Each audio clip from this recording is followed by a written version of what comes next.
সুনানে নাসাই শরীফ, সহিহ ইবনে খুজাইমা, মুস্তাদরাকে হাকিম এ জাতীয় হাদিসের কিতাবের মধ্যে হযরতে আবু উমামা বাহিলি রাদিয়াল্লাহু তাআলা আনহু থেকে একটা চমৎকার ঘটনা বর্ণিত আছে।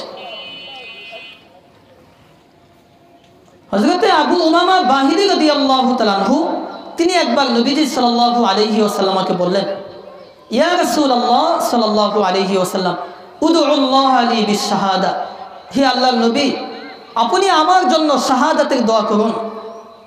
তিনি যুদ্ধের ময়দানে ছিলেন, যুদ্ধের ময়দানে আল্লাহ রাসূলের কাছে দোয়া চেয়েছেন, হে আল্লাহ রাসূল, উদউল্লাহ লি বিশ-শাহাদা, আমার জন্য শাহাদাতের দোয়া করুন, আমি যেন যুদ্ধের ময়দানে জিহাদ করতে করতে শহীদ হয়ে যায় এবং সুজা জান্নাত লাভ করতে পারি। তখন আল্লাহ নবী তার জন্য দোয়া করলেন, আল্লাহুম্মা সাল্লিমহু ওয়া গন্নিমহু, হে আল্লাহ, আপনি তাকে যুদ্ধের ময়দান থেকে সহি সালামতে ফেরত আনুন এবং তাকে অনেক গনিমতের সম্পদ দান করুন।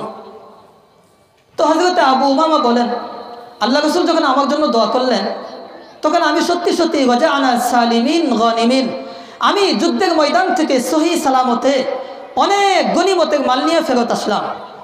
আবার অন্য একটা যুদ্ধের ময়দানে আমি আবার আল্লাহ রাসূলের কাছে দোয়া চাইলাম, ইয়া রাসূলুল্লাহ সাল্লাল্লাহু আলাইহি ওয়াসাল্লাম, উদউল্লাহ লি বিশ-শাহাদা, আপনি আমার জন্য শাহাদাতের দোয়া করুন। আল্লাহ রাসূল আবার তার জন্য শাহাদাতের দোয়া করলেন না, আল্লাহ নবী সাল্লাল্লাহু আলাইহি ওয়াসাল্লাম তার জন্য দোয়া করলেন, আল্লাহুম্মা সাল্লিমহু ওয়া গন্নিমহু, হে আল্লাহ, আপনি তাকে সহি সালামতে যুদ্ধের ময়দান থেকে ফেরত আনুন এবং তাকে গনিমতের সম্পদ দান করুন। হযরত আবু উমামা বলেন, আমি যুদ্ধের ময়দান থেকে সহি সালামতে গনিমতের সম্পদ নিয়ে ফেরত আসলাম। আবার তৃতীয় একটা যুদ্ধের ময়দানে আল্লাহ রাসূল সাল্লাল্লাহু আলাইহি ওয়াসাল্লামের কাছে দোয়া চাইলাম, আল্লাহ রাসূল একই দোয়া করলেন, আমি যুদ্ধের ময়দান থেকে সহি সালামতে গনিমতের মাল নিয়ে ফেরত আসলাম। চতুর্থ একটা যুদ্ধের ময়দানে আমি আল্লাহ রাসূলকে বললাম, হে আল্লাহ রাসূল সাল্লাল্লাহু আলাইহি ওয়াসাল্লাম, আমি তিনবার আপনার কাছে শাহাদাতের দোয়া চাইলাম যে আপনি দোয়া করুন আমি যেন শহীদ হই, আপনি আমার জন্য শাহাদাতের দোয়া করেন নাই। ইয়া রাসূলুল্লাহ, এবার আপনি আমার জন্য শাহাদাতের দোয়া করুন, উদউল্লাহ লি বিশ-শাহাদা, যেন আমি যুদ্ধের ময়দানে জিহাদ করতে করতে শহীদ হয়ে যাই। আল্লাহ রাসূল চুপ হয়ে গেলেন, তিনি আর কিছু বলছেন না। আল্লাহ রাসূল সাল্লাল্লাহু আলাইহি ওয়াসাল্লাম হয়তো জানতেন তার কপালে শাহাদাত নাই, তিনি শহীদ হবেন না, এজন্য চতুর্থবার যখন দোয়া চাইলেন আল্লাহ রাসূল চুপ হয়ে গেলেন। তখন হযরত আবু উমামা বুঝতে পারলেন আমার কপালে শাহাদাত নাই, আমি শহীদ হব না।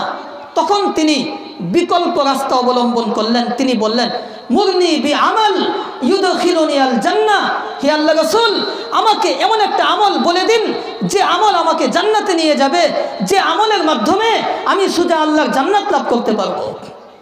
তখন নবীজি সাল্লাল্লাহু আলাইহি ওয়াসাল্লাম তাকে একটা আমল বলে দিলেন। দেখেন, তিনবার তিনি দোয়া চাইলেন শাহাদাতের জন্য, আল্লাহ রাসূল তাকে শাহাদাতের জন্য দোয়া করেননি। চতুর্থবার দোয়া চাইলেন, এমন একটা আমল আমাকে বলে দিন যে আমল আমাকে জান্নাতে নিয়ে যাবে। ওই আমলটা আমাদের প্রয়োজন আছে কিনা বলেন? এমন আমল আমরা চাই কিনা যে আমলের মাধ্যমে আমি জান্নাত লাভ করতে পারবো? আল্লাহ রাসূল সাল্লাল্লাহু আলাইহি ওয়াসাল্লাম হযরত আবু উমামা বাহিলি রাদিয়াল্লাহু আনহুকে বললেন, আলাইকা বিস-সাওম ফাইন্নাহু লা ইদলা লাহু, হে আবু উমামা, তুমি বেশি থেকে বেশি রোজা রাখো, ফাইন্নাহু লা ইদলা লাহু, কেননা এই রোজার বিকল্প কোনো আমল নাই, রোজার সমতুল্য কোনো আমল নাই। তুমি শাহাদাতের দোয়া চেয়েছিলে, তোমার কপালে শাহাদাত নাই, এজন্য আমি শাহাদাতের দোয়া করি নাই। জান্নাত লাভের জন্য বিকল্প আমল তুমি চাইলে, আমি তোমাকে আমল দিলাম, আলাইকা বিস-সাওম, তুমি বেশি বেশি রোজা রাখো, ফাইন্নাহু লা মিসলা লাহু, রোজার মতো আমল আর কোনোটাই নাই, রোজার কোনো বিকল্প নাই। রাসূল সাল্লাল্লাহু আলাইহি ওয়াসাল্লাম তাকে রোজা রাখতে বললেন। হযরত আবু উমামা আবার বললেন, হে আল্লাহ রাসূল, আমাকে আরো একটি আমল দিন যে আমল করলে আমি জান্নাত পাবো। রাসূল সাল্লাল্লাহু আলাইহি ওয়াসাল্লাম দ্বিতীয়বার একই আমল দিলেন, আলাইকা বিস-সাওম ফাইন্নাহু লা ইদলা লাহু, হে আবু উমামা, তুমি বেশি বেশি রোজা রাখো, এটার কোনো বিকল্প নাই।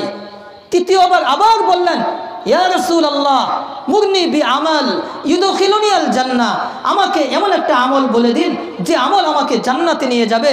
রাসূল আবার একই আমল তাকে বলে দিলেন, আলাইকা বিস-সাওম, তুমি বেশি বেশি রোজা রাখো, ফাইন্নাহু লা মিসলা লাহু, কারণ এটার বিকল্প কিছু নাই, এটার সমতুল্য কোনো ইবাদত নাই।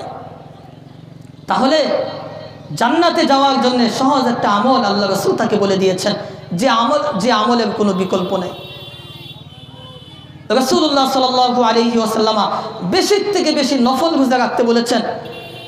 প্রতি সোমবার বৃহস্পতিবার রোজা রাখতে হয়।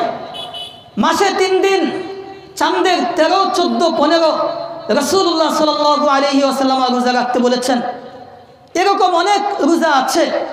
আর আমি আর আপনি এত হতভাগা, আমার আপনার কপাল এত খারাপ যে রমাদান মাস যেটা ফরজ আমরা সেটাও ছেড়ে দিচ্ছি। এর থেকে আফসোস আর দুঃখের বিষয় কি আছে?